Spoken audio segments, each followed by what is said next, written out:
Dear Jerry Spinelli, my favorite book written by you is Milkweed. Although I have read all of your books except for your new one, Hokey Pokey. I am very excited to read it. All of your books that I have read, well, I have loved each and every one of them.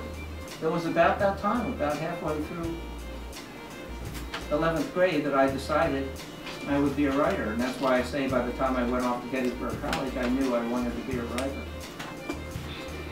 And that's when I really started collecting rejection slips. I could paper Mighty Writers headquarters here with my rejection slips. That's part of the game. You have inspired me to write creative and wacky stories. Your writing is so creative, so exotic, and one of a kind.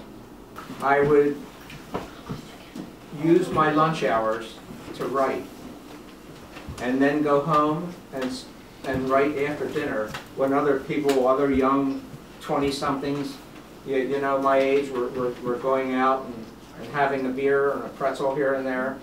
I'm sitting there at my desk writing, and nobody is telling me to do it. Just like nobody told me to write that poem on Mexico. I'm doing this on my own. It's not an assignment, and I'm doing it day after day because I want to do it. And I figured, okay, I have just earned the right to call myself a writer. I also enjoy writing poems and short stories. The reason Milkweed is my favorite is because, strangely enough, I enjoy stories about World War II. I find them very interesting and insane. I also feel strongly that I can relate to a lot of your characters.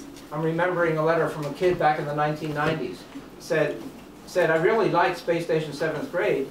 Jason is just like me. Were you hiding in my closet? How do you know what I'm thinking? And I told the kid, listen, I'm just, I was 13 once. All I'm doing is going back up into the attic of my own memory and blowing the dust off of all that stuff. And I'm just remembering what it was like myself. You see? Because he thought it was so up to date.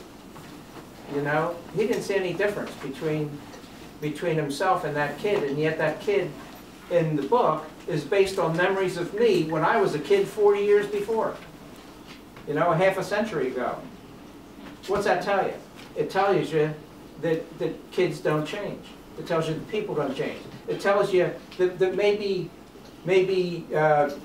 you're wearing different kinds of shoes now and different kinds of hair and so forth, but you're still the same kind of 13-year-old kid as I was in the 1956. See? In conclusion, I'd like to ask you what some of your writing tools are to create your characters. I'd love for you to reply because you are my favorite author, and I would like to be as good of an author as you one day.